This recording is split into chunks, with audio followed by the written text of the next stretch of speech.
under God, indivisible, with liberty and justice for all.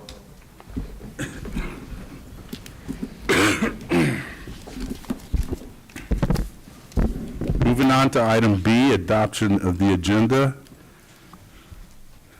Mr. Manager, good morning, sir. Good morning, sir. Mr. Chair, as member of the board, we have two changes on our agenda.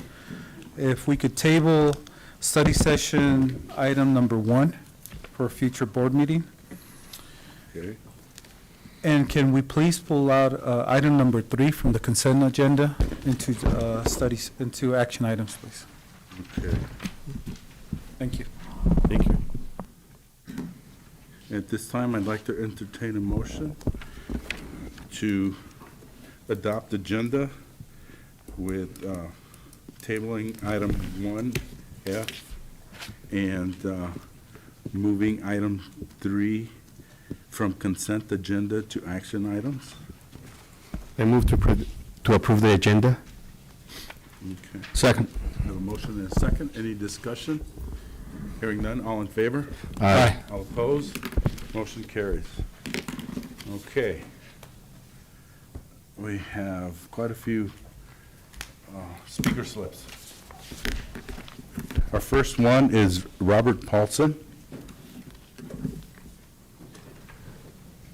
Yes, sir. Good morning.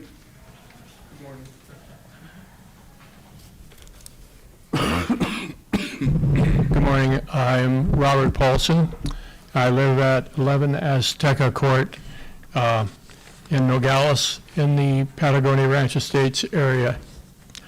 I'm here today to express concerns about the South 32 Hermosa Mine project.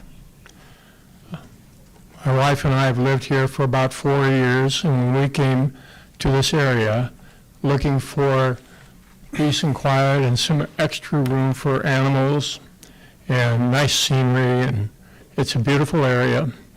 And we had no information at all about the project, or the Hermosa Mine project. And it wasn't until we started hearing about the Rio Rico Harshaw power line project that we began to learn more about the entire system of mining and so forth that was going on. So with a little research and attending a few meetings, my concerns are that, well, I got a letter in June from the mine saying that our well fell into the boundaries of the cone of depression, and that and there are other mines as well, and they were contacting these mine owners offering some sort of relief, and I haven't gotten an official letter on that. But I was really upset about the letter, receiving a certified letter like that from the mine, and disclosing that our water table may drop or will drop over a period of years, at least 10 feet or more, and it was rather vague on what could happen. However, now if I had decided that I wanted to sell the property, I would then have a seller's disclosure that would have to make this evident to any buyer, potential buyer. I feel that my property value has been decreased significantly because of this process, because of the depletion of the water, which won't be coming back, and as the mine continues to move and spread out into federal land, apparently that cone of depression will also extend out to other mines or other wells in the area. I just think it's just a real disaster for our property. We put a lot of work into this place, and we like it, and we have animals and all the things that we wanted there. This mine apparently is going to be using several million gallons of water daily. And one of the things that they offered to do in the letter is provide some resources to us as well owners to ensure that we have continued resources. And I thought, well, that's kind of interesting coming from Your time's up, sir. a mine company that's going to use millions of gallons of water a day, and they're going to monitor my water usage. I'm sorry I ran out of time. I had other points. Thank you. Thank you.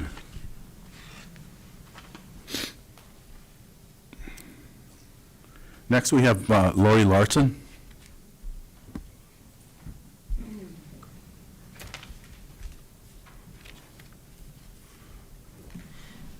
Lori Larson, I live in Azteca Court. I'm Robert Paulson's wife. We moved here to be away from everything, and so I could have a bunch of horses that I rescued. One of them was an orphan, and I need to have that water for these animals, okay? And then I'm very upset about the wildlife and them dewatering the mountain. I don't know how anyone with a conscience could do this.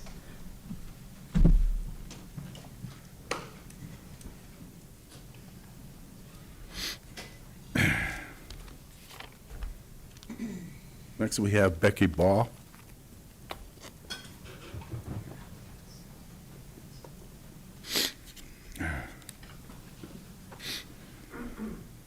Good morning.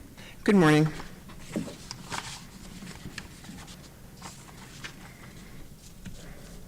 Good morning, Supervisors. My name is Rebecca Ball, and I will be headed to our meeting about our water with South 32 on Friday.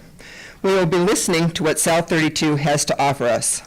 We moved to this beautiful and unique area to build our retirement home less than a year ago. We had purchased our property. At signing, we were presented a disclosure from TEP for the Hermosa Mine power line. We were never told anything else about the mine. We, being on the Patagonia Lake Road, didn't think twice about the mine miles away. Building our home, we had no idea that there would be any kind of problems with our water. Until we received a certified letter June 4th, 2025. So now, if we want to sell our home, we will need to disclose this problem with our water. And who in their right mind would ever purchase a home with water problems anywhere, let alone Arizona? No one. We would need to sell our home in order to move anywhere else. A huge loss. We are on the southwest edge of the cone of devastation. We have paid to be in our Santa Cruz County AMA. Does that mean you're going to bring me water? Good. Because we won't be taking showers or drinking from their project water treatment plant number 2, water they want to bring us, especially because they only test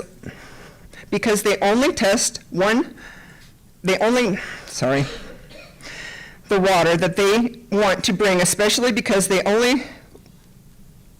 the only ones testing this water, which is completely wrong. There needs to be a third party, period. This water problem isn't going away. This water problem is serious for us, Patagonia, Nogales, and beyond. Using 6.4 million gallons of water a day, dewatering, and telling people that just letting that run down Sonoyta Creek and other byways, that will replenish our water aquifers. That is far from the truth. The creeks and byways are already compromised by previous watering and mining. What will happen to this area? Patagonia, the lake area, Nogales, our water and our air, our environment is going to be ruined. No one will be able to live here and alone let vacation here. All the local revenue will be gone, recreation will go away, and no one will ever be able to use the lake. It will either be dried up or become hazardous. The sticky black manganese dust will be on everything, trucks, cars, roadways, and in our lungs. Just wait till South 32 causes a hazardous spill like the one Sonora in 2014 at the Cananoo copper mine. South 32 already has bad track record on other disasters that they've caused in other countries. Now they're going to come ruin ours. We are already losing animals and birds from the natural drought. Soon there won't be any water sources for them to drink. They are also drying up from their own natural causes. Environment too, and there's a whole lot of other things I need to say. Thank you, ma'am.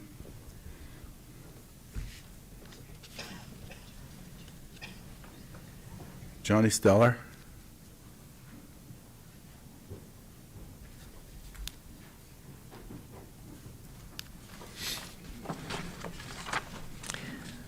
Good morning, Supervisors. My name is Joni Stellar, and I live in Patagonia and serve as Chair of the Patagonia Area Resource Alliance. I appreciate this opportunity to speak.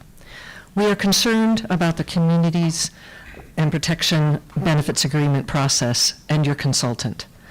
There's a complete lack of transparency, trust, and proven results. Now county taxpayers are being asked to pay up to $200,000 more to extend a contract that is yet to produce tangible outcomes. We are concerned about the absence of measurable goals and clearly demonstrated results. Community input has been sought, but to what end? You have shown the public nothing. We doubt that renewing this contract will produce better outcomes. As for the Community Protections and Benefits Agreement proper, we strongly urge you to consult with the local experts identified in the organizational DEIS comments filed by PARA with the Coronado National Forest. I'm providing you with a list of them. We are happy to put you in touch. At a minimum, please read this summary of the failures of the Hermosa DEIS to mitigate major impacts to our water, air, and wildlife.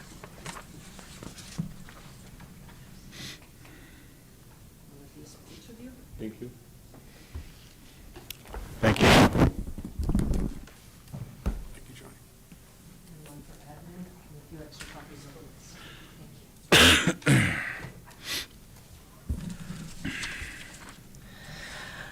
Due to the active dismantling of federal agencies charged with protecting our environment and resources, and extreme revisions to bedrock environmental laws such as NEPA, the burden of protecting the water, air, wildlife, and way of life for the citizens of this county now falls squarely on your shoulders.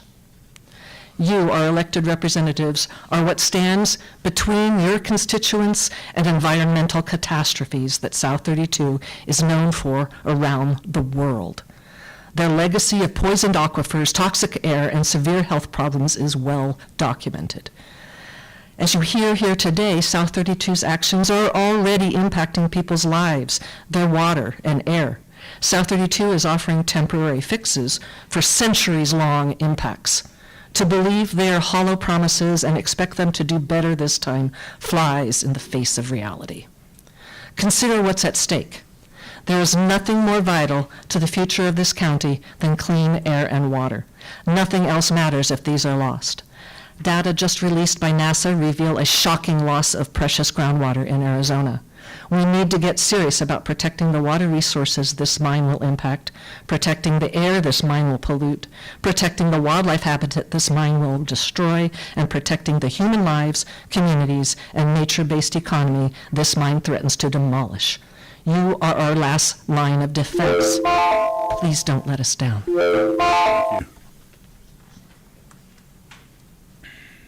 Anyone else wishing to come up on call to the public? Yes, sir. I actually submitted a request to speak. What happened? Just step up and state your name for the record, please. Yeah, I did submit a request to speak, so I'm not sure what happened there. John Nordstrom, 34 UX Road, south of Patagonia, kind of basically in Maui. Three things I wanted to talk about. The first thing is between the north and south entrance of the mine, they did a lot of road work. I would request that the county ask them to put down some crushed rock to stabilize the road when we have rain events. Does that make sense? Yes, sir. Okay, good. Second thing is potable water. Is there anybody here from the mine that works for the mine? Good. I owe you an apology. It's not the mine's responsibility to provide water security for the residents of the county. It's the county's responsibility. So I've done some digging. The state of Arizona says that the mine is going to generate $37 million in revenue to the state annually for the next 50 to 75 years.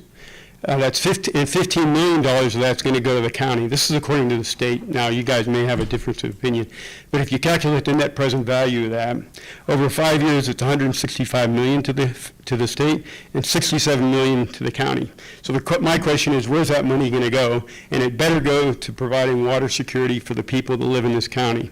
So to that end, I'm putting up at my own expense a website. I'm going to create a well registry. For anybody in the county that wants to provide data on their well, we're going to use that as an artifact to let you guys see what the impact to the county, to the water is to the residents in this county, so we can hopefully get some headway with providing water security to the people of the county. Finally, I actually have a plan to help mitigate the water discharge that the mine is going to be putting out there. They're approved to put out 6.5 million gallons a day. That's 20 acre feet per day for the next 50 to 75 years. So if you kind of wrap your head around 20 acre feet per day for the next 50 to 75 years.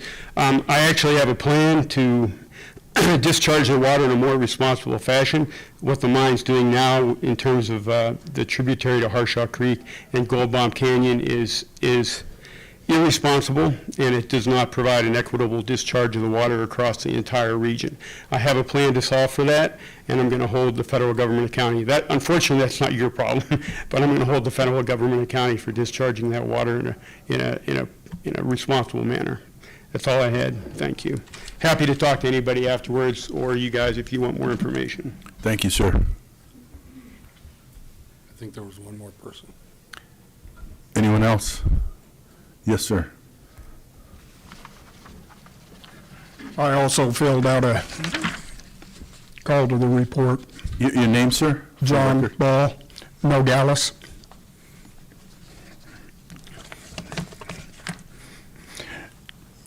Good morning, Honorable Santa Cruz County Supervisors. My name is John Ball. It has become very upsetting and extremely stressful after my wife and I received a certified letter from South 32.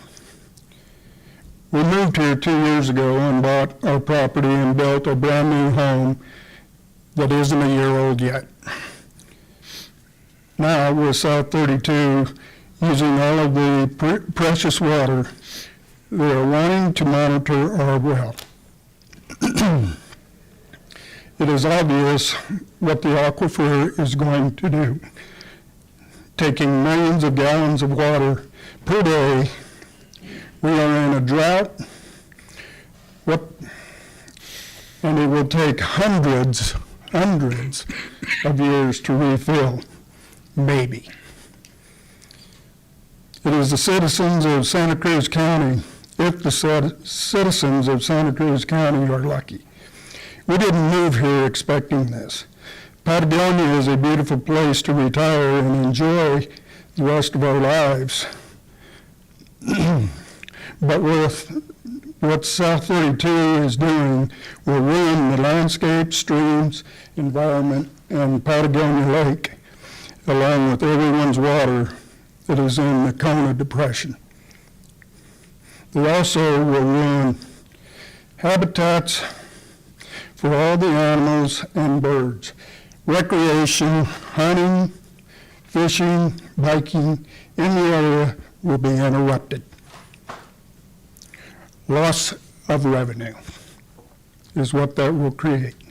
Most important items are water, air, wildland fires, traffic on Highway 82, and vehicle accidents, and who knows what else. The lack of emergency services is going to be a large problem. People that already drive like maniacs, and it will get worse when the large trucks start using 82 hauling hazardous material, and one decides to crash and create a hazardous spill. I am a retired person that served my city and county for 44 years. I was a mayor, battalion fire chief, and a paid full-time deputy fire chief warden in Wyoming. I also worked in the oil and gas industry for for 42 years as a senior production foreman. Closing, regardless of one's views on growth and sprawl, there's no justification for allowing. I got a copy for you, Chairman. Thank you, sir. Thank you, Mr. Bone. Thank you, sir. Thank you.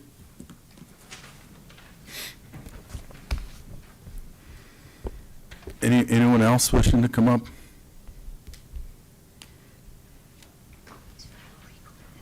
Okay. I'll go ahead and move on to item D, current events. Vice Chairman, good morning, Mr. Fanning. How you doing, sir? Good morning. Good, thank you. I just have a few things to report on. I was part of ADOT Santa Cruz County roundtable discussion. A lot of important future events were discussed at this meeting. We were also part of the NACO conference. That was a good way to communicate to others, to find out a little bit more about county government. I want to thank Leslie Conowicz and the Santa Cruz Valley National Heritage Area. We had a meeting, and hopefully we can get their word out a little bit more into the school districts. And I've asked that she present in the near future. I was also part of the Santa Cruz County Coaches meeting yesterday, and I want to thank Aaron Thomas, who is the president of the Santa Cruz Little League, for a write-up about how well their 9 players, which are called the Mighty Nine, and anyone that knows baseball realizes that baseball's position of 9 players, and they only had 9 players, and they ran out of pitchers, and they did very well. They went into the state. They took 2 games at the state, but ultimately did not advance. So kudos to Brantley, Jax, Hatley, Owen, Eli, Chato, Ty, Atlas, Jet, Hayes, and all the coaches associated with the Santa Cruz Little League on a job well done. And I know that they can read it in our newsletter, correct, Shannon? So, thank you, sir. Thank you. Supervisor Davis, good morning. Good morning. So, one of the updates that I have is that we already have the podcast live that I said that I was going to try to create. We did it with 2 students, Sam and Natalie. It should be, can you, it's up, okay. So basically, I think so far we have like 8 episodes. We have Supervisor Fanning, Supervisor Molera, Alejandro Paz, the treasurer. There are other episodes coming, the sheriff's office, fiduciary, and I think we're going to create more, but I mean, they're really informative, so I'm very happy that it's live already, so you guys can access the Gov 101 podcast. And the effort is to try to communicate the community, like what the different departments do. So that's one of the ways to do this. Second, yesterday I had a chance to go to the Western Region Intermediate Little League Baseball Tournament. I saw somebody with a shirt. So Nogales won yesterday. Congratulations on that. It was. So today, if I have my information correct, they're going to play at 5 at Fletcher, correct, against Hawaii. So if you guys can go and support, it's going to be a good game. If the team that wins makes it to the next to the finals, right? Okay, so yeah, if you guys can come and go and support, that would be great. And we also got to attend the NACO annual conference in Philadelphia. So I just want to mention one of the things that I got from that conference. I got to touch bases with the supervisor from El Paso, and we're planning to having a meeting in the coming maybe 2 weeks. And the thing is that El Paso has these binational agreements that they collaborate between Mexico and El Paso, and I want to learn from them so we can apply some of those benefits and stuff they do here in the county. For example, they have an agreement with El Paso University, and students, I think, from Juarez can attend school in El Paso. So that would be something interesting for, and I would like to talk with Mr. Lucero about this, because he's doing the provisional college, he's running the provisional college, so those are some of my updates. Thank you, sir. I will try and be brief. First and foremost, I want to thank and congratulate my former tennis buddy, Kerry Munoz, for the LIT Leadership Program. What an amazing program. Part of the superintendent's office. Good job, Kerry. Your kids did an amazing job. We also all attended the NACO conference in Philadelphia. I represent Arizona in the executive board, and one of the big highlights in the executive board was obviously the big bill, big beautiful bill that we're going to have to deal with. And one of the major issues there is Medicaid and access, and just healthcare in general, because people aren't going to get the credits for Obamacare anymore, so you're going to lose people at that level, and then you're also going to lose people at the access and Medicaid level. So we're going to have to deal with those issues. Along with that, there's going to be a lot of items we're going to be dealing with. Our state superintendents get all kinds of grants. Our whole county works on a lot of grants, so we may have to make adjustments down the road. Schools as well. All of us attended the back to school event at NUSD. That's always an amazing program. I want to commend NUSD. We didn't make the Rio Rico one, but we had staff there. I want to thank staff for attending that event. I want to thank Alma for organizing those events. Thank you, Alma, for organizing those events. We really appreciate what you do. Thank you. I want to thank George Maldonado for bringing regional Little League to Santa Cruz County, to Nogales. That's amazing. George is always bringing these tournaments down here, and it's good to see our team being competitive. That's awesome. Let me see. On July 10th, we all met with Chief Justice, came down and visited with us here, along with our JP Court Judge, Ms. Olice, was also with us, and that was nice. We had, she pretty much basically informed us on all these really good programs she's doing throughout the state. And lastly, I want to send out my condolences to Mr. Hebe Munguia, who passed away last week, I believe. My condolences to Debbie and Gil, good friends of mine. Our prayers are with the family. And that's all I have. Mr. Manager. Mr. Chair, members of the board, 2 items. I want to recognize the efforts of Alma Schultz, our elections director. We had an election, a very successful election, July 15th, and all went well.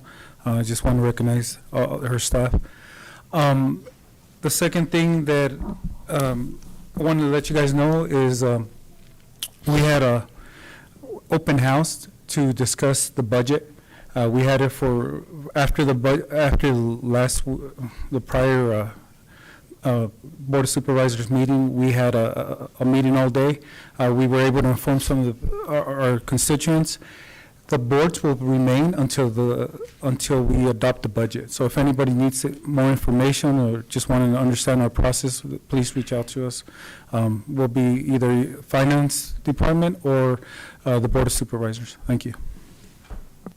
Yes, Alma, again, thank you for your hard work with elections. I know you guys had a couple sleepless nights, and thank you for your hard work. I also want to thank the Recorder's Office, Ms. Moreno, and her staff as well, for doing an amazing job. Before I move on, I want to go ahead and introduce some very important people to us that are major supporters, major resource for us at the state level. With us today is our Executive Director, Craig Sullivan. Thank you for joining us. Our current President, Supervisor Pancrazi, thank you for making your trip from Yuma. Welcome to nice weather, okay? Yvonne and Jacob as well, thank you for joining us. I believe somewhere, there he is, James Menlo from Gila County. He represents the managers. Thank you for being here. With that said, I'll go ahead and move on to item E, Department Reports and Activities. Item 1, Finance, Cash Investments, Expenditures, and Revenue Reports. Good morning, Mr. Chavez. Good morning, Mr. Chairman, members of the board, members of the community. The cash and investment report, the general fund has an overall balance of $22,344,751, of which $16,324,922 is invested. The road fund has an overall balance of $6,284,609, of which $5,048,991 is invested.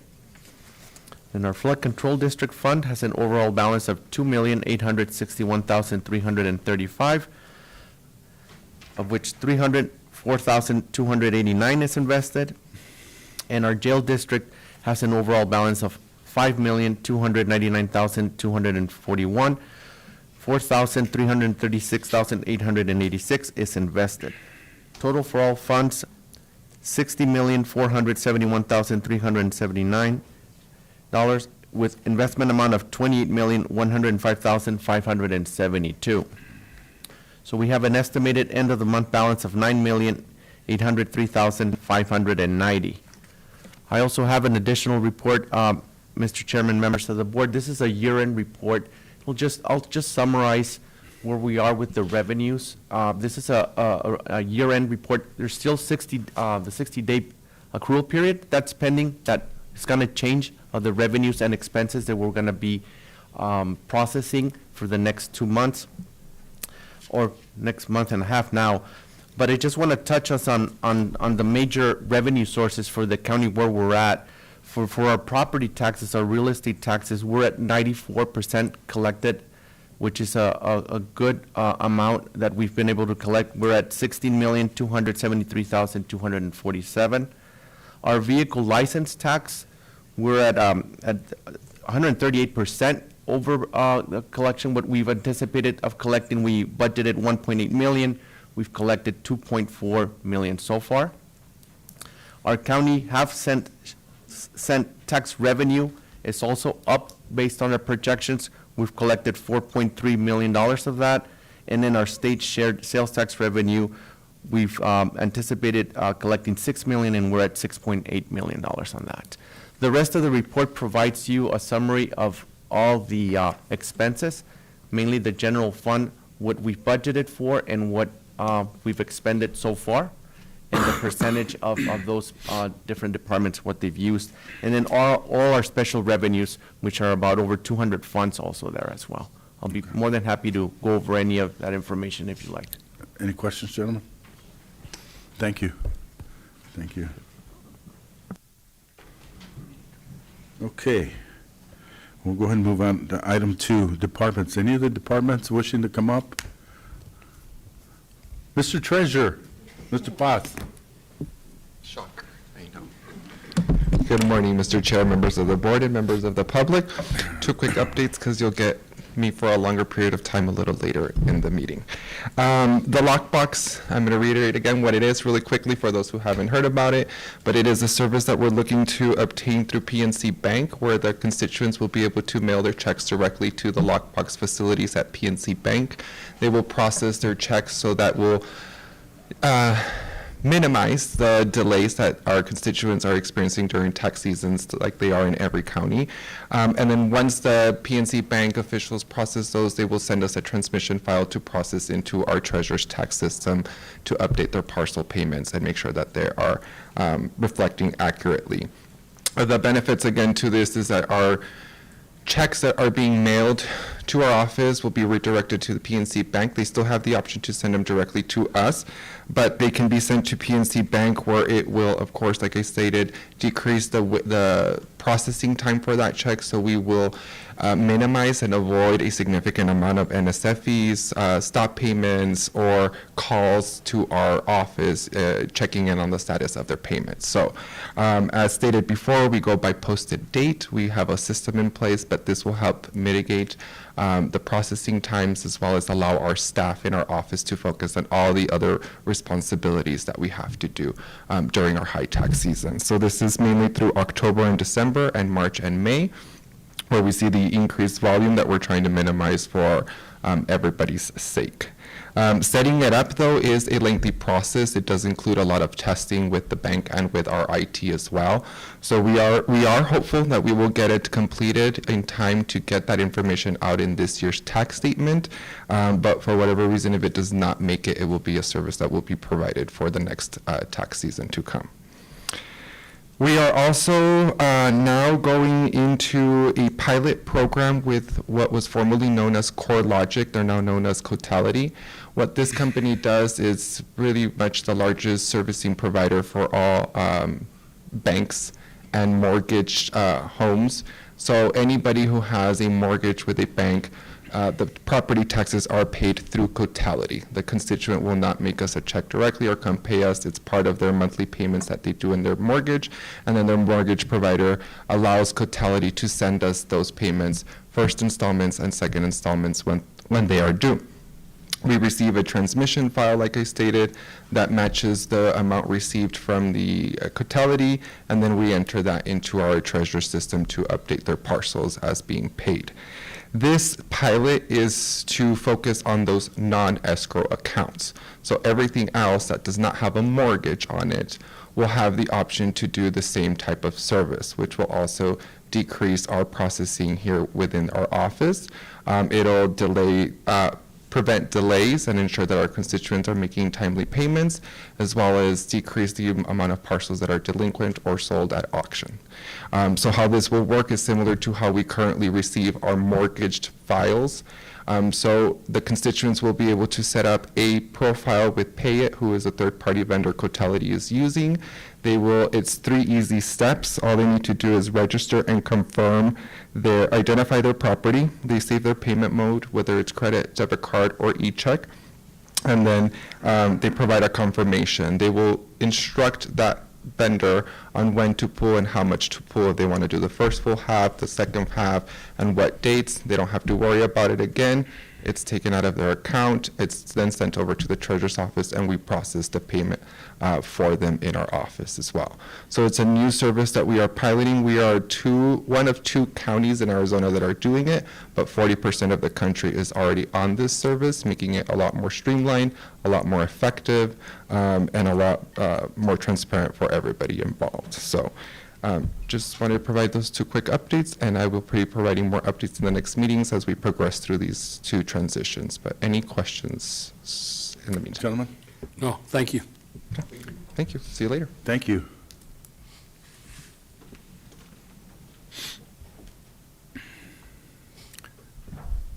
Mr. Ramos, anything to report, sir? No? Sheriff? Good morning. Thank you for attending, by the way. Our next item is item 3, awards, recognition and accomplishments. A, Maria Elvira Coronado, sophomore at Rio Rico High School. Good morning. Go ahead. If you'd like to introduce yourself. Good morning. My name is Maria Elvira Coronado. I'm an incoming sophomore at Rio Rico High School. Very good. You took part in an incredible. Do we have a challenge going? No, I don't have. an incredible opportunity during the summer. Can you tell us a little bit about it, and what were some of the things that you learned? During the winter, I received an invitation in the mail to attend one of Envision's summer programs. It's called Intensive Law and Trial at Stanford University. I was given the opportunity to, in a way, enjoy college life.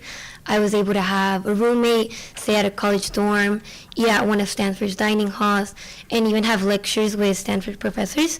I was also able to be a part of a firm. I was part of the Lincoln firm with my advisor, Blake, and my scholar support, Stephen. And they really guided us to how to compete in mock trial at the college level. And at the end of our 10-day trial, we were able to have our own mock trial. I played the role of Kirby Doolittle. She was the assistant of Taylor Hobson, who tragically passed away in our case. And it was just an incredible experience. It's something that I never thought that I could experience. I went to San Francisco Supreme Court, beautiful court. It was a great experience. Getting to play a witness, getting to enter Stanford's law school, and it's something I'm very grateful for. I want to just really quickly say thank you. Thank you to the people who supported me, who helped me get there. Especially thank you to my parents who, well, not only would I not be here without them, but I definitely would have gone to Palo Alto without them. And other people who helped me fundraise. Thanks to Mr. John Fanning, who I'm standing here thanks to him. And anyone who came, supported, anyone who's here for me right now. That's incredible.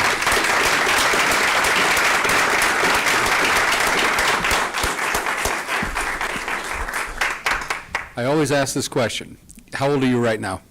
I'm 15 years old. Okay, let's fast forward 15 years. You're 30 years old. What are you doing? Are you doing anything associated with law? I hope to be standing at a courtroom, hopefully defending someone as their attorney. That would be my dream. Wonderful. And I'm sure you'll do a great job. And you're also part of a dance team at Rio Rico High School. Is that true? Yes, I am a proud Hawk. I'm with my amazing coach, Coach Carlos Kiwis. Right. And you guys competed last year at state. I know you guys didn't take home the championship like you did before, but we're looking for good things this year, right? Yeah, we have a really good team this year. I have a lot of faith in them. I'm really excited to continue my second year on the team. Awesome. Wonderful. Do you want me to read this? Yes, sir. Okay. Certificate of recognition presented to Maria Elvira Coronado. In recognition of your exceptional academic achievements, the Santa Cruz County Board of Supervisors commends your dedication, perseverance, and commitment to excellence. Your success is a source of pride for your family, your school, and our entire community. So congratulations for all you do, and keep up the wonderful work. Thank you so much.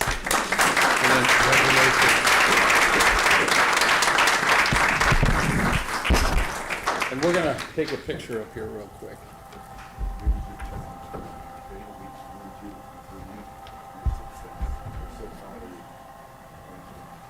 Congratulations, my dear. So we get a picture real quick. While we're waiting, for those of you who don't know, I've coached a majority of my life, and I was the basketball coach at Cuatamundi Middle School, and Mari was one of my players. And Mari, if you look at her, she's got long arms, long legs, and she was the person that I put on the other team's best player to shut them down. And one of the games, she actually got beat up pretty, not literally, but she got beat up pretty good by one of the other players who was an outstanding basketball player. Because of her defense, she frustrated the other girl to the point where she fouled out. So when I heard, when I heard she was going to be a Hawk dancer, I was a little disappointed because she's such an incredible basketball player, but she's doing great things with the Hawks dance team.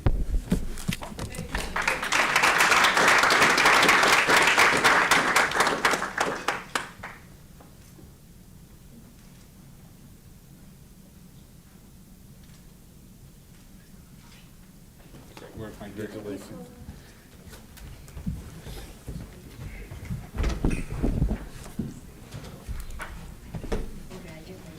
I believe your dad works for Santa Cruz County, right? Yes, awesome. Just another amazing Santa Cruz County young future leader. Thank you. Okay, we'll go ahead and move on to item F. 2, County Supervisors Association report to the Board of Supervisors by the one and the only Craig Sullivan, Executive Director. Thank you. Craig's my idol, by the way, you guys. One of the most amazing leaders I've personally been involved with. Super engaged with our legislators, and now I'm going to go ahead and present, I believe, our president, Ms. Pancrazi. Yes, thank you. Good morning and welcome to Santa Cruz County. Well, good morning. It's a pleasure to be here. The drive is beautiful. Oh, it is gorgeous. Well, good morning, Chairman Malera, and members of the board. It's very nice to be here in Santa Cruz County. First time in Nogales. It's my first time in Nogales. For the record, I'm Lynn Pancrazi. I'm the county supervisor in Yuma County, and I have the honor of being president of CSA this year. And it's a pleasure to come down and visit with you. Your boardroom is beautiful. And I wanted to mainly thank you. Thank you very much for your participation in CSA. You're there on meeting days. You speak up on issues, and you make sure that CSA is doing the work of the people. And with your help, CSA will continue to be the excellent organization that it is today. Supervisor Malera, I'd also like to thank you for being on the Committee for Legislative Policy. Those meetings can be quite touchy at times, and with your collaboration, with the collaboration of all the other supervisors that are on the Legislative Policy Committee, we have made sure that the people are being heard at the state legislature, and that the issues that are impacting the counties statewide are being heard. And thank you for being on that committee. It's an honor and privilege. And on the NACO one, too. So that's a lot of work you have.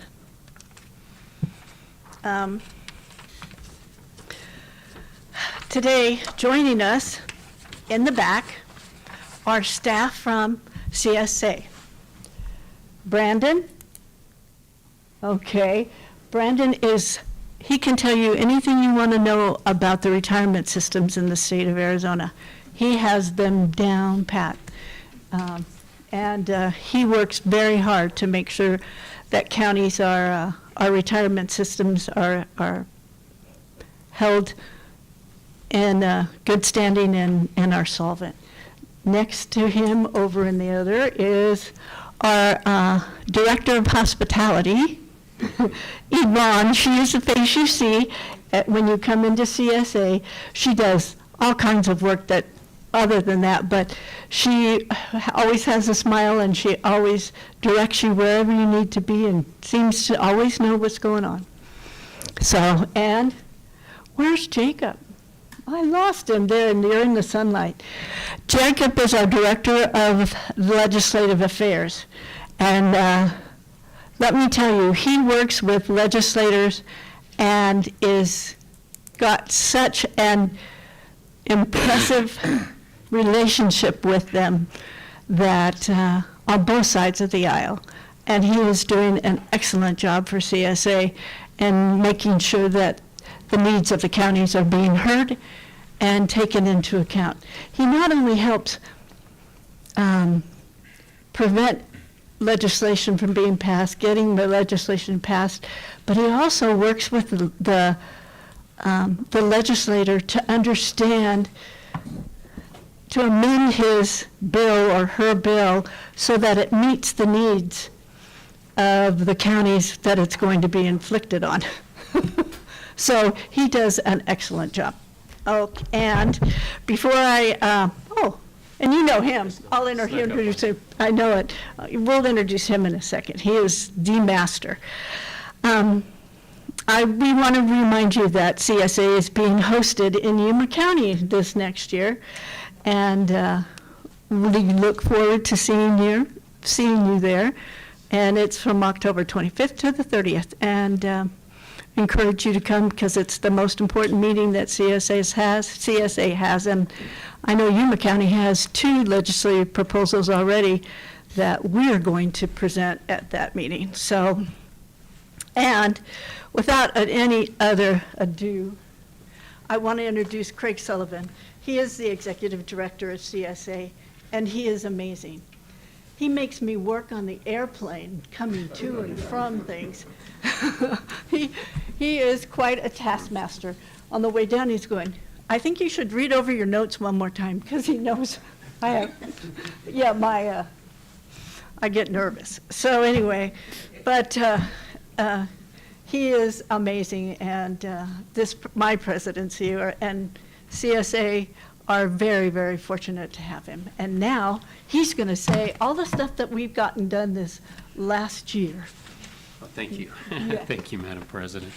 Thank you, President Pancrazzi. Mr. Chairman, members of the board, thank you very much for this opportunity to be here. It's thrilled to be here with you, and we're excited to have some of the team members with you as well, or with us as well. I do want to just do a check-in with the clerk. Madam Clerk, we provided the PowerPoint document that we've got, and I think we also have a portfolio. Did you get that as well? Okay, perfect. So everybody's got the content that we wanted to bring to you, because our purpose here today is to report out on the activities of the association, the work that we do in support of you and your county, and we're really proud to do it. We're also very pleased that Senator Rosanna Gabaldon will be joining us in a little bit. She's one of the folks that our association wants to honor and recognize for her outstanding work at the legislature, and so we're excited to do that. But to begin with, we did want to kind of walk you through the work of the association and some of those issues. I also wanted to acknowledge again Mr. Menlove, who's over here. Mr. Menlove chairs our managers group, and what we really are proud of is the close integration that we have of professional staff across the state. Mr. Valdez participates in that, so does your team. It really helps create a strong foundation how we support all of you, and so thank you, Mr. Menlove, for your extra work in that.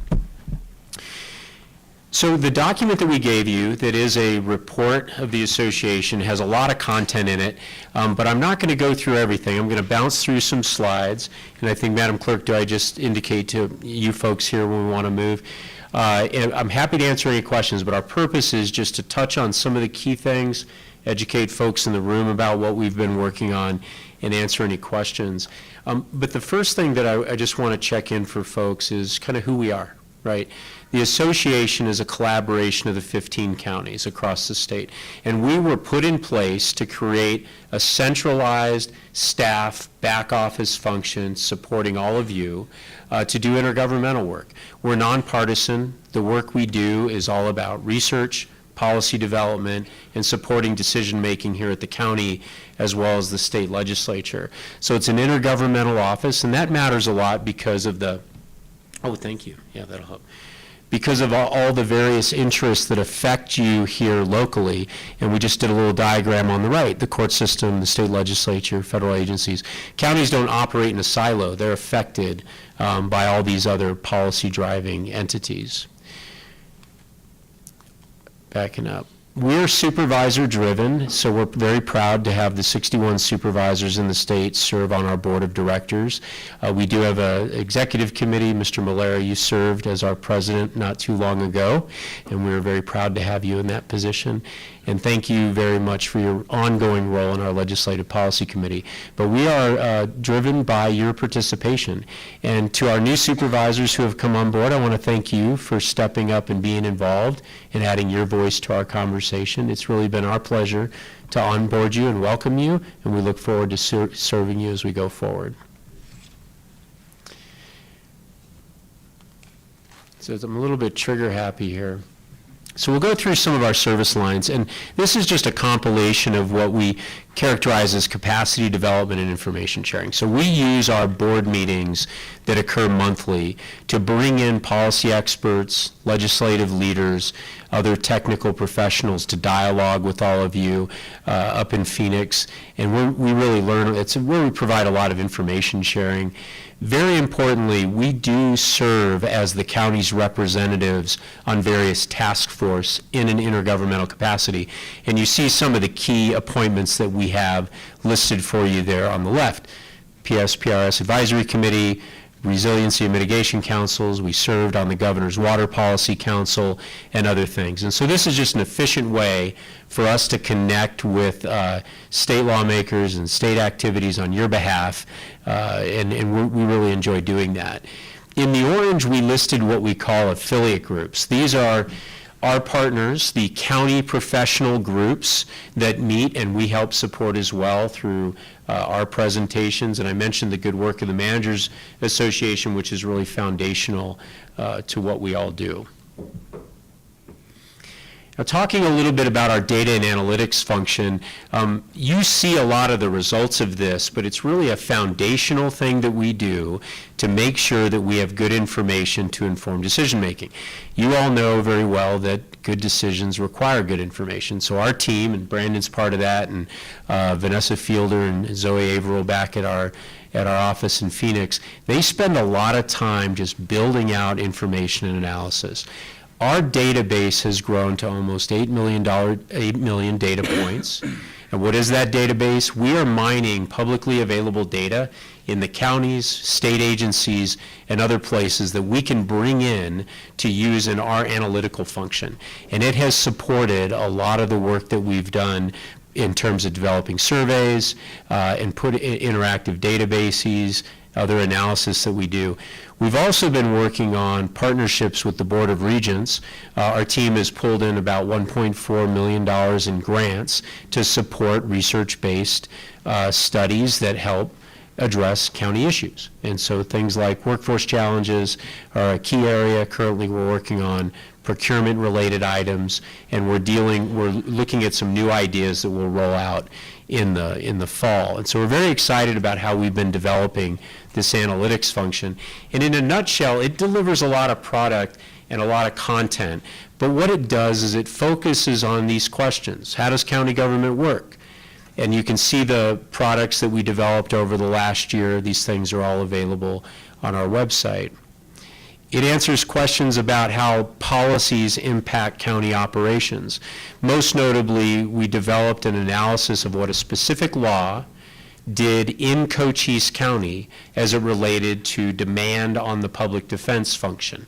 And that helped us develop better information to share with lawmakers, the indigent defense case study and other items.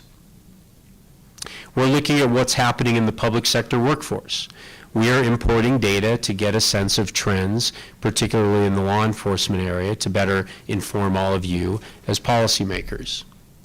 And we're looking at how counties manage functions. Remarkable to me is that our 15 counties have all grown up 15 different ways.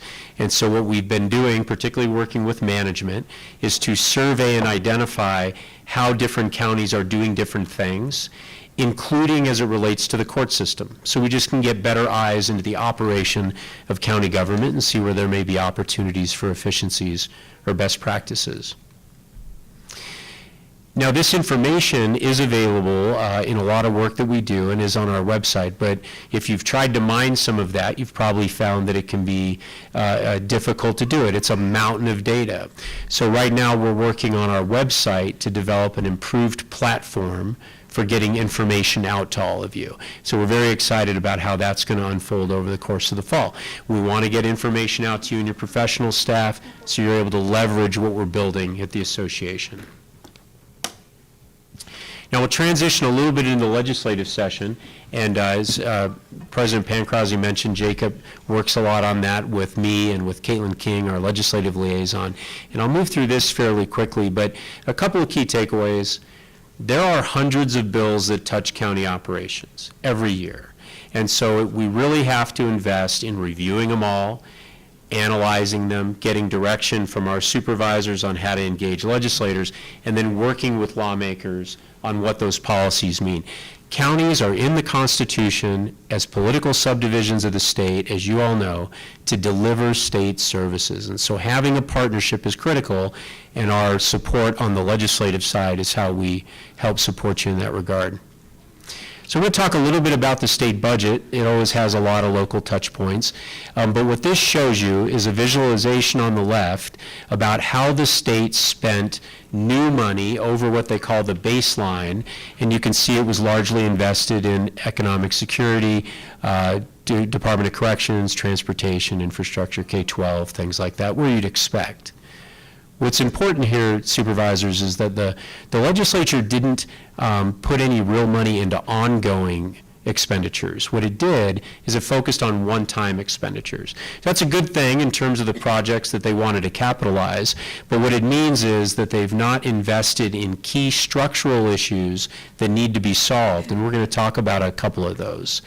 I put that red box there for you to just draw your eyes to fiscal year 2027, because this shows that the legislature basically spent down their available cash, largely on these one-time projects. They do have a large rainy day fund, so that's a good thing, about $1.5 million.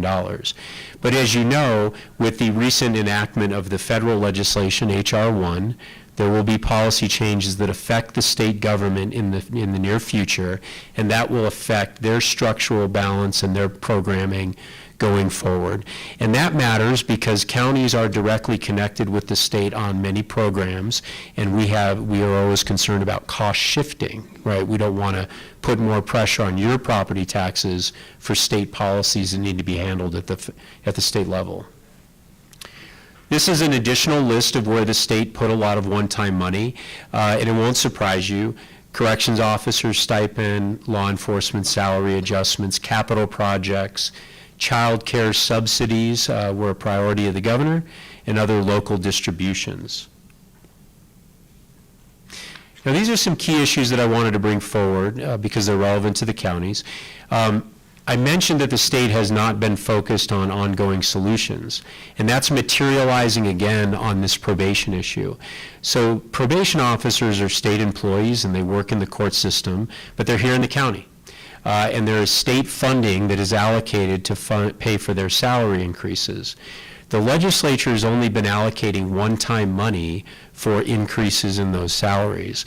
And so there is not an ongoing commitment that needs to be made. We're talking about payroll. And so we are really concerned about what the future looks like that.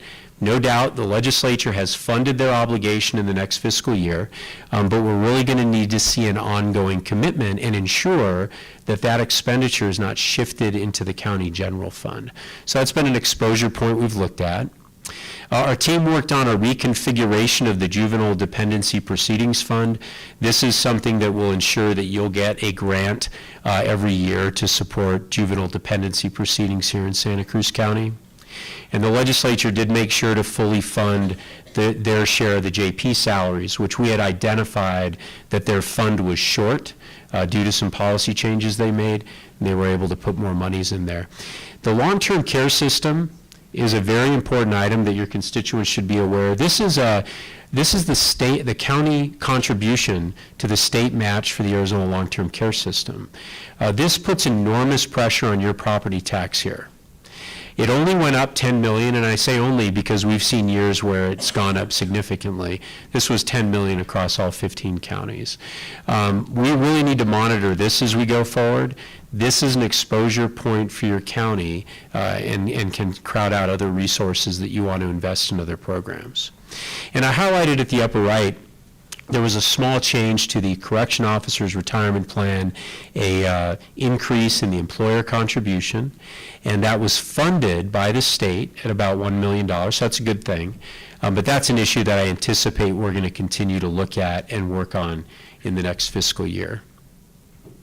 These are other items that just came down to the counties. There were various grants that are now available, things like that.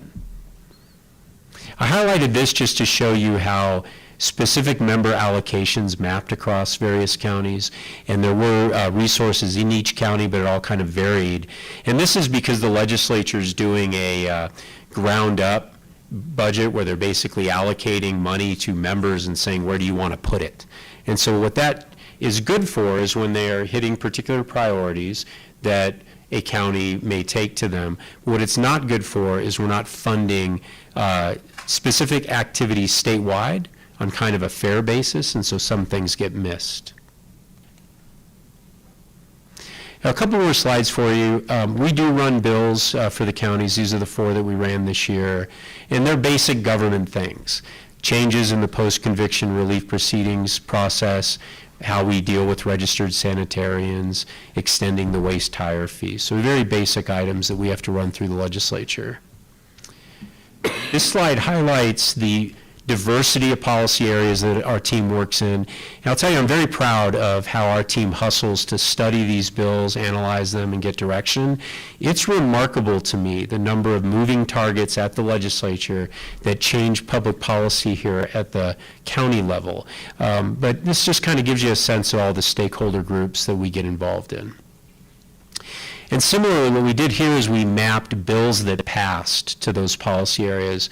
And so these are other stakeholder entities or processes we're involved in, bills that passed under them. We are doing a compilation of all of the bills that passed this last legislative session by policy area. It will be distributed probably this week. I'm looking for Jacob. I think it's going to come out this week. But that's a key product to help your team navigate all these new bills. The general effective date is in September, and we'll have to be organized. A couple of things that were here that caught some folks' attention.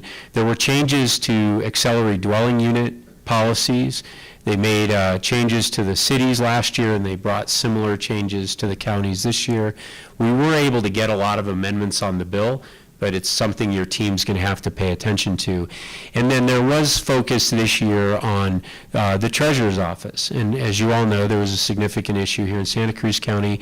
That shocked everyone across the state about what happened there. And I think when there were conversations about improving auditing of that function, we were very supportive of that. And there were a couple of bills that will improve that audit function going forward. And I think that's obviously absolutely critical. And we're pleased that those bills passed out. Bless you. We are looking at measures that are going to go on the ballot. You'll recall there were a bunch of referred items to the ballot last year. There are 3 that have been referred currently. We anticipate there'll probably be about 6 or 7 more referred in the next election cycle. But as you know, this can start affecting the length of the ballot, but probably more importantly, when you put items on the ballot, the legislature can't fix them later when they're enacted. And so that's always a big deal.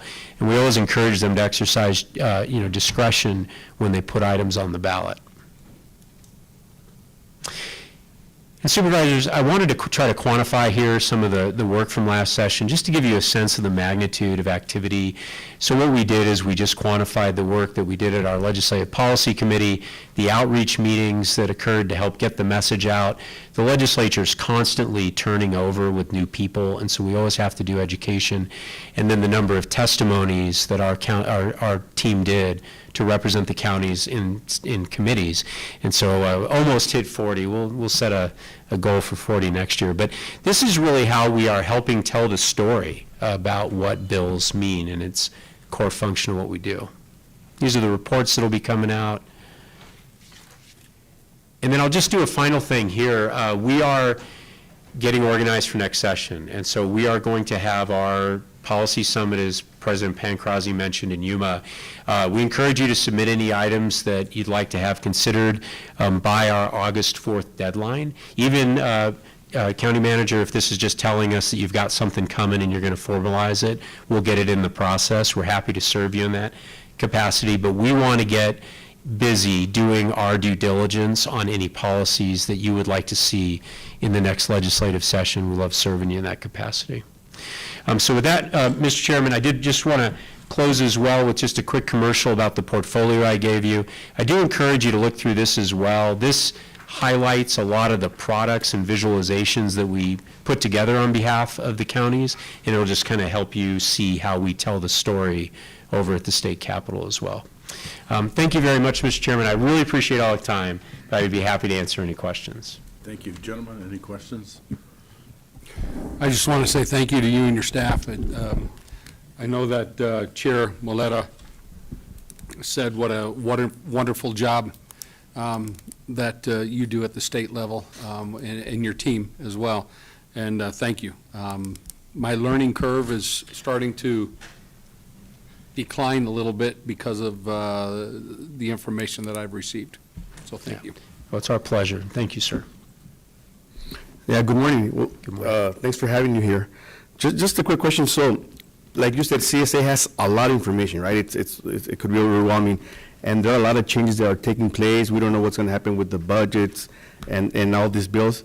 Is there any advice that you would have for us and the community overall, like practical advices that we should be aware of that we could be doing to prepare us for those maybe challenging times? Yeah, no, that's a great question, and it's, you know, we go in seasons in this. I think what's really remarkable to me about county government is that the amount of work you do for the public is incredibly broad, and you're always having to deal with new challenges, just like the state is. And so the first thing is, I think it's critical, and you all do this very well already, is make sure you have strong relationships with your legislators, that there's constant communication, because that's really what matters. And then similarly, being open about what different policies are, you know, and how they impact the community. But the relationship first is what really works, and we're happy to support you in that capacity as well. Thank you. Yeah, yes, sir. And just to explain real quickly how, like Craig was mentioning, it goes in seasons. In October, we're going to meet, all the supervisors meet in Yuma, and we hash out the priorities that we want CSA to push for our counties. And once we hash out those priorities, when the state legislature starts in January, then all these bills go back and forth, and they either support or oppose bills, and they ask us to get involved. It's really, you know, Jacob and staff are going nuts during this time of the year because they're having to watch bills daily, hourly, to make sure they're not gonna affect us negatively. And kudos to you guys. Thank you for what you do. We appreciate all. And thanks, Craig, for coming down and reporting. Well, and thank you, Mr. Chairman. If I may just kind of reconnect with Supervisor Davis's comment and maybe transition into our next little piece. Yeah. I talked about the relationships, and I think Senator Gabaldon has arrived, and here she is. We are only recognized 4 legislators each year for their good work working with the counties. And this year, it was our board's desire to recognize Senator Gabaldon for her partnership with all the counties. And it's because of the work that this board has done for many years, and its management working with her. And so I just wanted to welcome her into the room as well. And Mr. Chairman, with your permission, I'd like to call up Ms. Pancrazzi again to do a recognition of Ms. Gabaldon. Absolutely. This time it's me sneaking up on you. Yeah, you did. And you need to stay up here as well. I will. Oh, please, okay.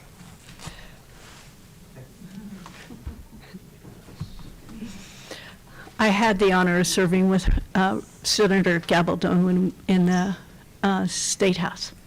It's good to see you. Oh, with the pleasure. Thank you for serving. No, you stand right here. You stand up here so everybody can see you. Okay, okay. Thank you, Craig. Our special guest today is Senator Gabaldon, who represents Pima, Cochise, and Santa Cruz counties. That's a large area in the state legislature in LD 21. And it's my honor to be able to recognize her on behalf of CSA for her support and collaboration with counties and this legislative session. Senator Gabaldon understands the importance of fostering relationships between local officials and state leaders. She's also always available to county officials and has proven herself to be a true leader in educating her caucus on how policies affect counties and local taxpayer. She is the whip, and the whip's job is to help organize the votes on the floor. Well, she not only organizes the votes, but as Craig mentioned, the turnover at the legislature is, there's a lot of new people every year. And her ability to educate her members on how the legislation that's going through is going to impact counties is amazing, and it has helped us so much. Okay, now I'll get back to my notes. Sorry, I get off the subject sometimes. We greatly appreciate the relationship we built with Senator Gabaldon, and it's my pleasure to present her with the CSA Good Government Award for her leadership. Will you please join me in thanking Senator Gabaldon for, let me read it, Good Government Award presented to the Honorable Rosanna Gabaldon, Senator LD 21, in recognition of your outstanding leadership and dedication in championing policies that improve county government services to constituents, 2025. It is gorgeous.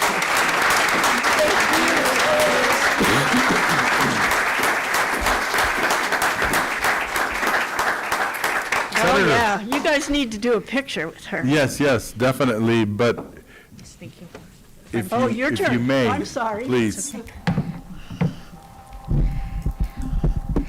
Thank you, Mr. Chairman. I appreciate this. Mr. Chairman, Supervisors Davis and Fanning, thank you very much for the honor of being here at your meeting.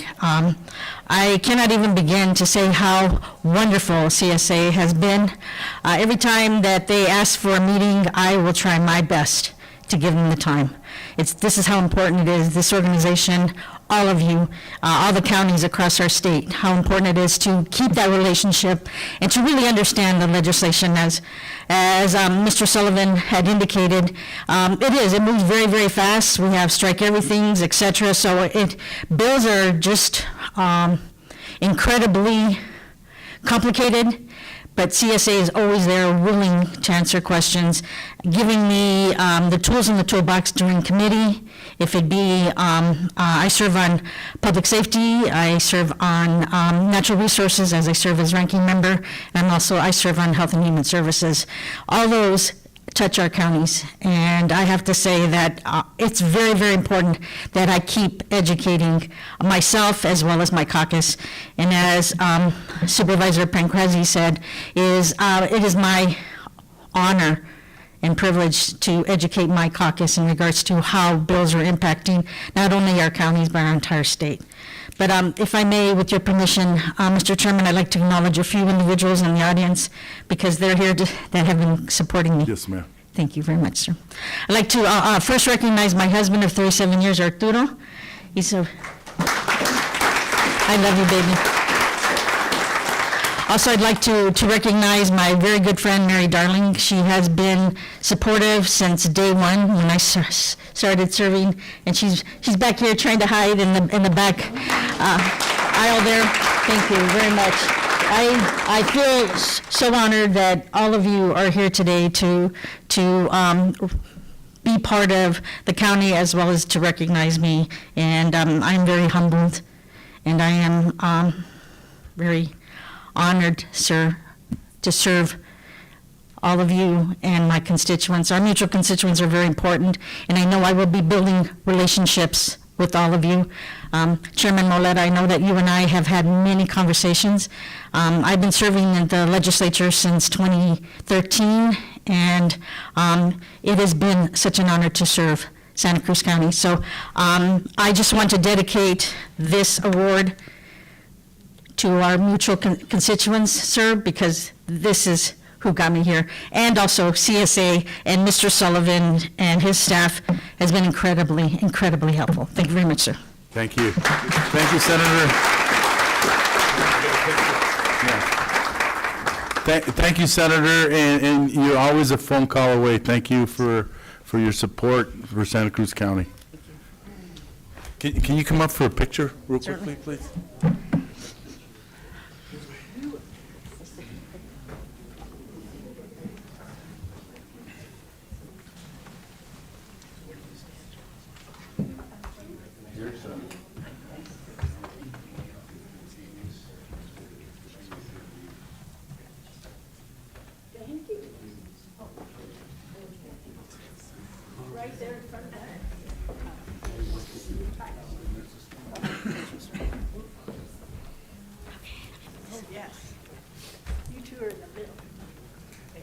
Are we good? Ready? Look here first, please.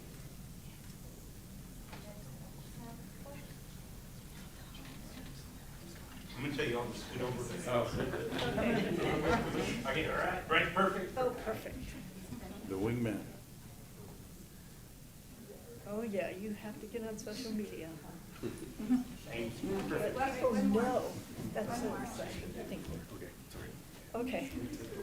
Yes, I can tell you, if you're not touching, they look like they're far. Thank you very much. Thank you. Thank you. Thank you. Thank you. Thank you.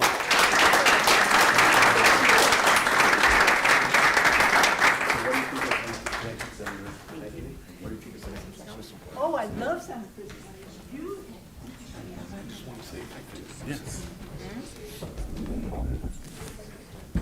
Go ahead. I just want to add that Senator Gabaldon, very active in our community. I've taken part in the academic decathlon with you a few years ago. She was just recently at the jump back, the welcome back at Nogales. And she was even a speaker a long time ago when I was a principal at Anza Trail at our graduation, our transition. So thank you so much for all that you do for the people that you represent. Thank you.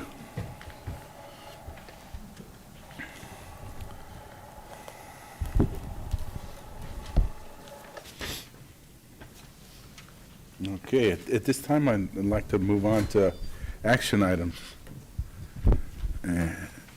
Action item 1, discussion possible action to approve and certify the canvass of July 15, 2025 special primary election for Congressional District 7 official results. I move to approve the action item as presented. Second. I have a motion and a second. Any discussion? I just want to thank Alma again and her staff and our recorders. Thank you for all your hard work, and the volunteers. Anything else? No, thank you to you and your team. I know that you work very hard. Okay, all in favor? Aye. All opposed? Motion carries. Okay, item 2, discussion possible action to appoint an individual to the school superintendent position effectively July 28, 2025, due to the retirement of the elected school superintendent, Alfredo Velasquez. I personally want to thank the 3 individuals, specifically Jared DeWitt II and Maya Donnelly, Maritza Lynn Higuera. Thank you for applying and going through the process. We really appreciate it. We appreciate your leadership. When we considered this position, we considered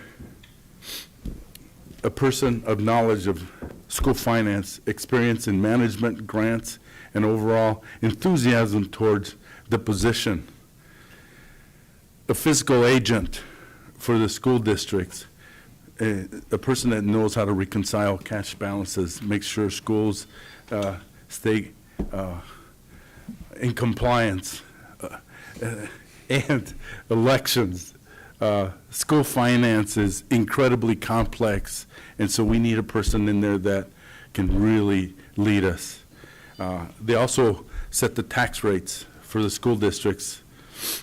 So it's a really complex job, and we, again, thank all three candidates, but we felt one was stronger. And with that, I'll take a motion. I'd like to make a motion to appoint Maya Donnelly, the school superintendent, for the school superintendent position effective July 28th, 2025. A second? I have a motion and a second. Gentlemen, any words? I think all three candidates had significant strengths, but it comes down to consistency, continuity, collaborative effort, and although all three candidates did an incredible job during the interview process, there was one that stood out related to what Chairman Moleta discussed. I want to thank all three for applying. Yeah, I want to thank all three. It's not easy. It's intimidating. It was a interesting process. So yeah, I mean, everybody has leadership skills, experience, and just thank you for going through this process, all of you guys. Okay. All in favor? Aye. All opposed? Aye. Motion carries. Congratulations, Maya.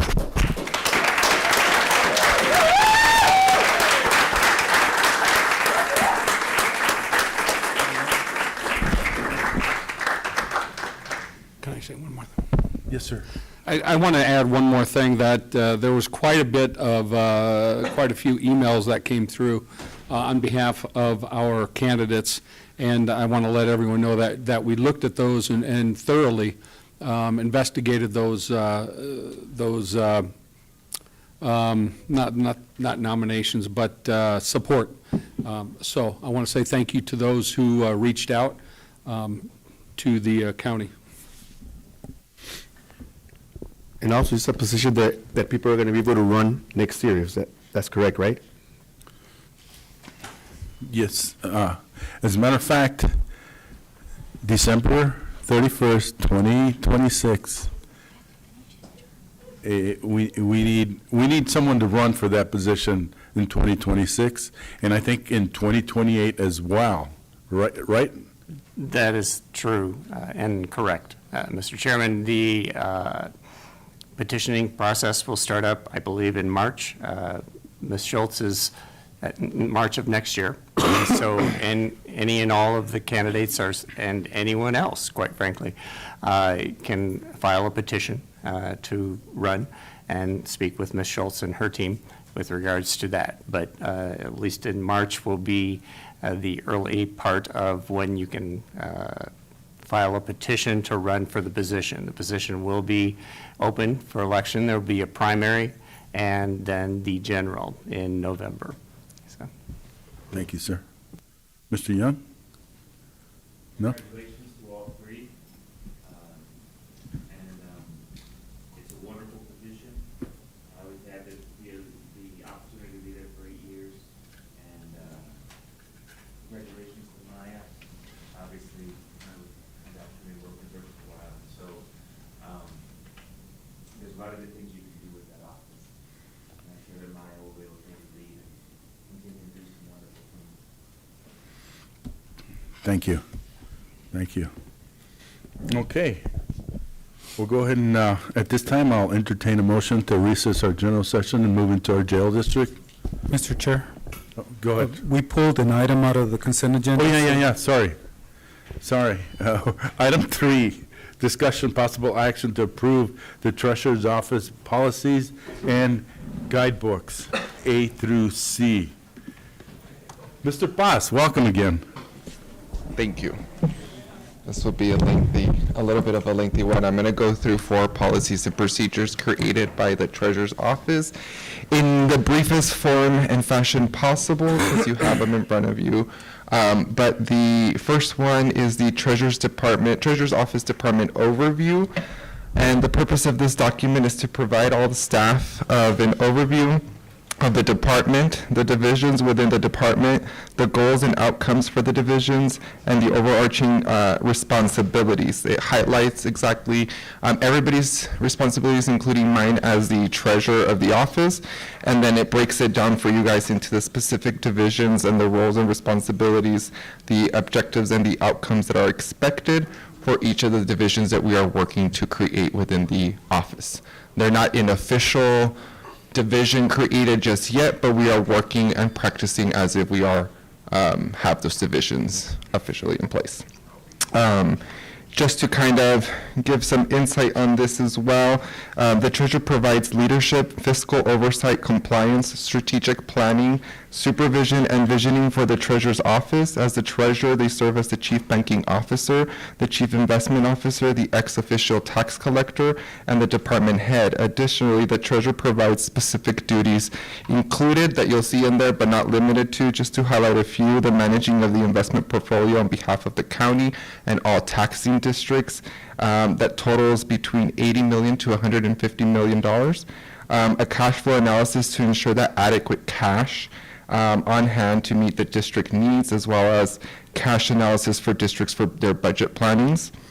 Be a part of all audits for all 11 different districts with funds on deposit, including 6 school districts, 1 provisional community college, and 4 fire districts. And of course, following all state and federal laws and procedures, as well as the government property, the Uniform Accounting Manual, and the statutes that are regarding the Treasurer's roles and responsibilities. So this is just an overview of all of the functions. I mentioned there'll be some key references in the Treasurer's policies that include the Auditor General Uniform Accounting Manual for Arizona County Treasurers and the Arizona Revised Statutes for your references. Should I move on, or do you have any questions on this particular one? Okay. The next one was the investment policy that was created. The intent of the investment policy of the Santa Cruz County Treasurer is to define the parameters within which funds are to be managed. In methods, procedures, and practices, the policy formalizes the framework for the county's investment activities that must be exercised to ensure effective and judicious fiscal and investment management of the county funds.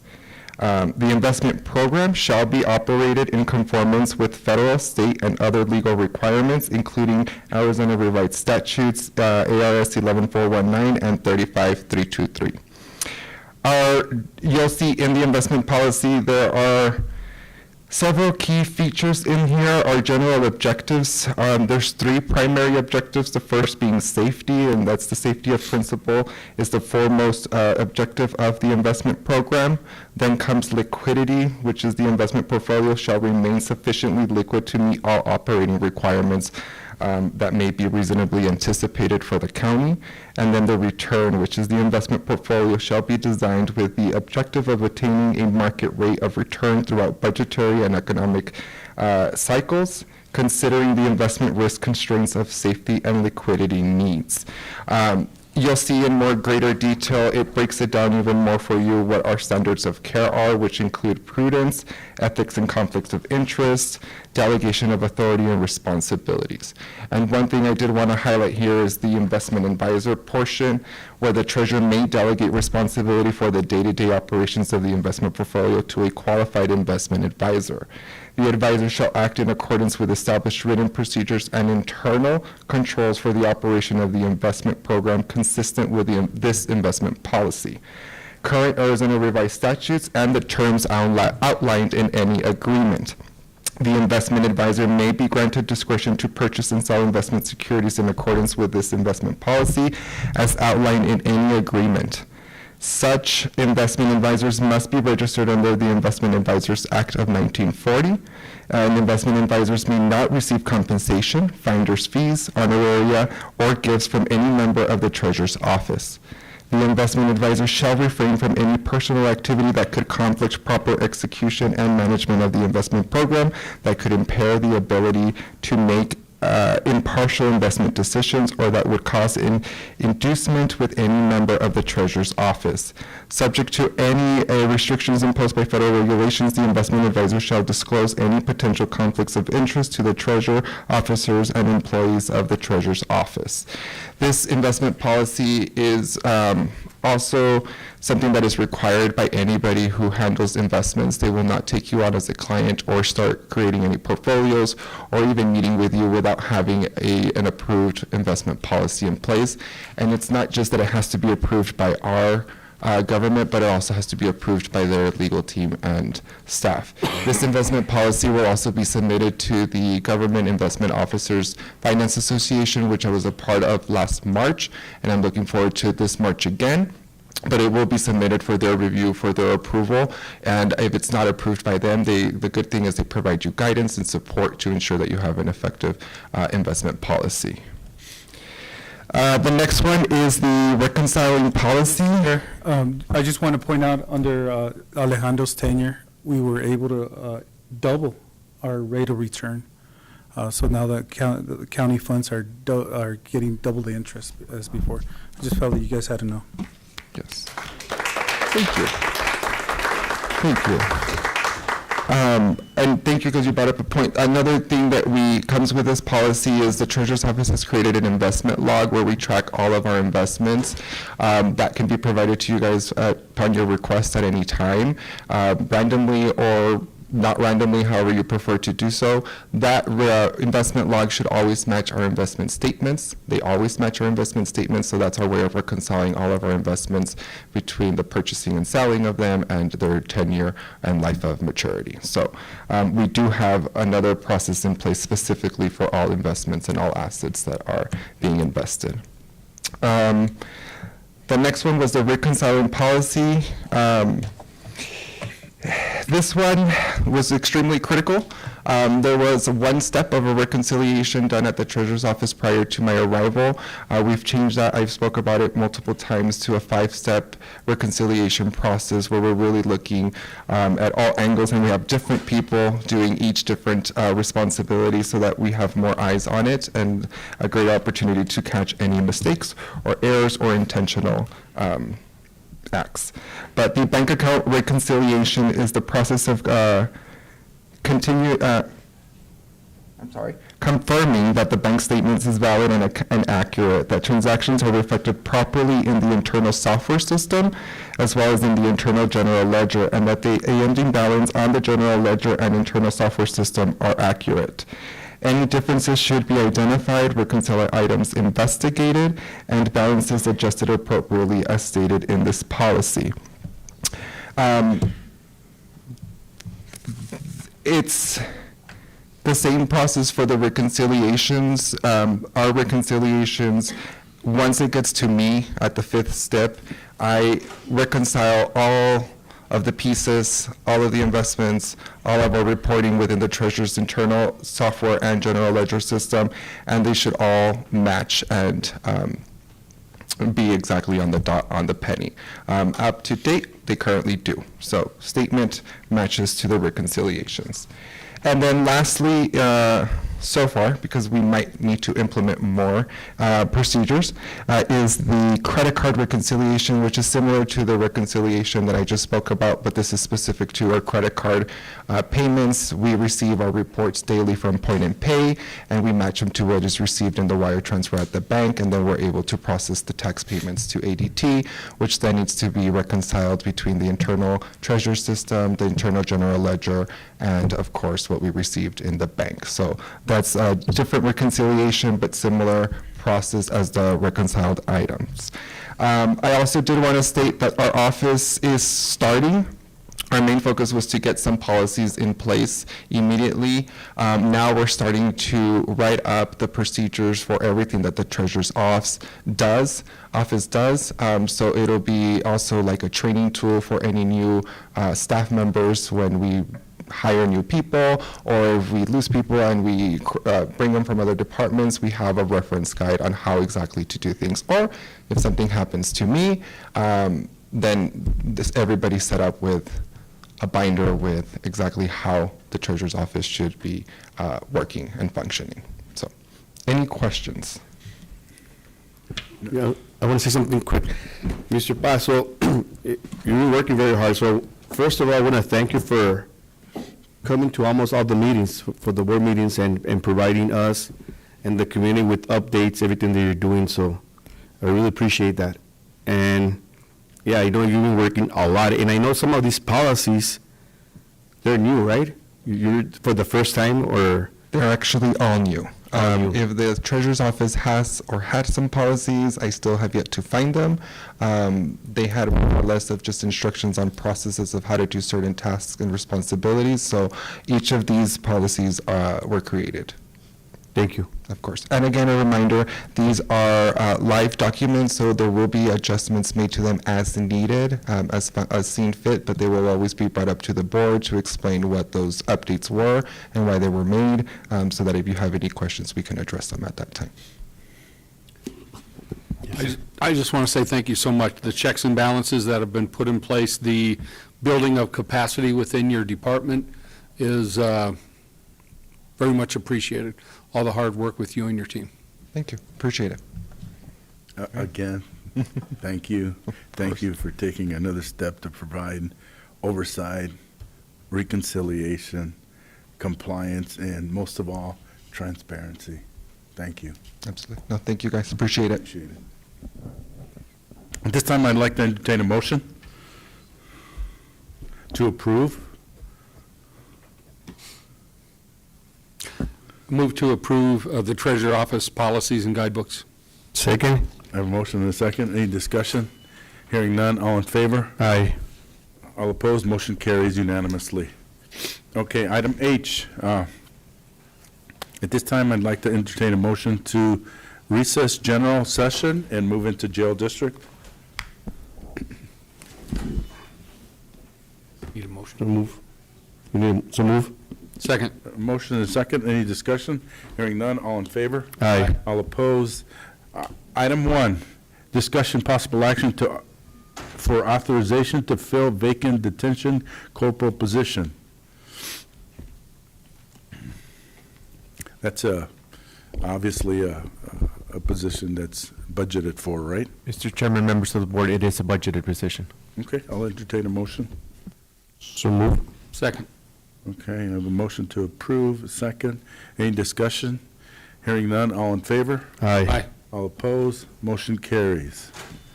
Okay, at this time, I'd like to entertain a motion to adjourn jail district and move into general session. So move. Second. I have a motion and a second. Any discussion? Hearing none, all in favor? Aye. Aye. All opposed, motion carries. I believe all we have is item I.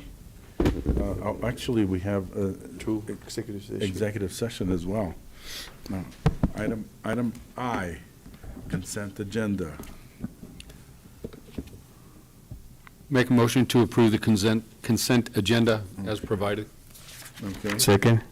we have a motion and a second. Any discussion? Hearing none, all in favor? Aye. Motion carries unanimously. At this time, I'd like to entertain a motion to move into executive session pursuant to ARS 38-431.03A3 and 4, discussion and consultation for legal advice and/or direction regarding South 32 Hermosa Project Community Protection Agreement. Move into executive session. Second? I have a motion and a second. Any discussion? Hearing none, all in favor? Aye. All opposed, motion carries.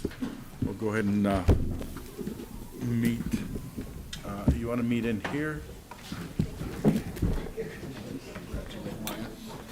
you have an extra coin? Yes, sir.